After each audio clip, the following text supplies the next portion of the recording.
छोटे से ब्रेक के बाद एक बार फिर आपका स्वागत है न्यूज 24/7 पर। मैं हूं आपके साथ निशा नांदू। आइए रुक करते इस वक्त की बड़ी खबर की ओर।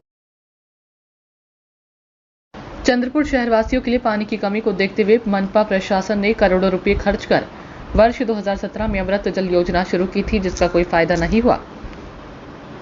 चंद्रपुर शहर के कई वार्डों में नियमित पानी की आपूर्ति नहीं है और लोग पीने के पानी के लिए परेशान हैं। अब मानसून शुरू हो गया है और हमारे प्रशासन द्वारा हर 3 से 4 दिनों में आपूर्ति किए जाने वाला पानी खराब हो रहा है। ये पानी पीने योग्य नहीं है।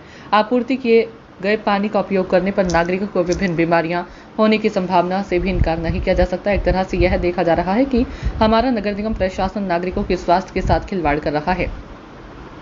प्रशासन के माध्यम से अमृत जल योजना के तहत आपूर्ति किए जाने वाले पानी पर ध्यान दे और इसे नागरिकों को नियमित रूप से आपूर्ति करें और जलापूर्ति विभाग पर नियंत्रण बनाए रखें ताकि नागरिकों का स्वास्थ्य ठीक रहे, शहर स्वस्थ रहे। इसके अलावा यदि आपूर्ति किए गए पानी में नियमितता और जल शुद्धिकरण का ध्यान नहीं रखा गया तो बहुजन समता पर्व चंद्रपुर मनपा प्रशासन के खिलाफ जोरदार विरोध प्रदर्शन करेगा और इसकी पूरी जिम्मेदारी मनपा प्रशासन की रहेगी।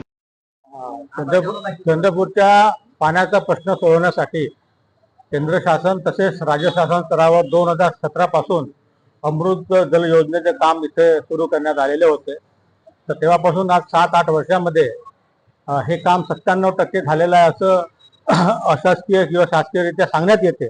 परंतु जर खरी परिस्थिती जमिनीवरची बघितली तर आठवड्यातून 2 ते 3 वेळाच फक्त पाणी येते लोकांना, आणि परंतु महानगरपालिकेतर्फे आठवड्याभराचं आणि महिन्याभराचं किंवा वर्षभराचं टॅक्स म्हणजे अर्धे दिवस पाणी आणि पूर्ण दिवसाचं टॅक्स जे आहे ते घेण्यात येत आहे।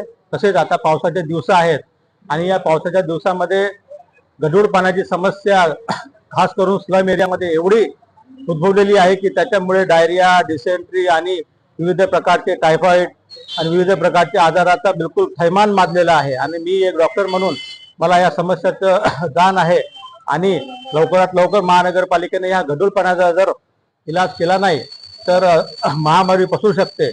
त्या संबंधाने आम्ही आज महानगरपालिकेचे आयुक्त व इतर प्रशासनाच्या अधिकाऱ्यांना ह्या सर्व गोष्टीचा लवकरात लवकर आपण कारवाई करून हे गढूळ पाण्याने होणारे आजार व अमृत जल योजनेचे मार्फत जे पाणी पुरवठा आहे तो त्वरित सुरळीत सुरू करावा यासाठी आम्ही निवेदन देण्यासाठी आलेलो आहे। महानगरपालिकेने याच्यावर त्वरित कारवाई केली नाही, आम्ही लवकरच चंद्रपुराच्या जनतेला घेऊन आम्ही एक महामोर्चाचं आयोजन करणार आहोत व आम्ही न्याय त्या संबंधामध्ये मागू।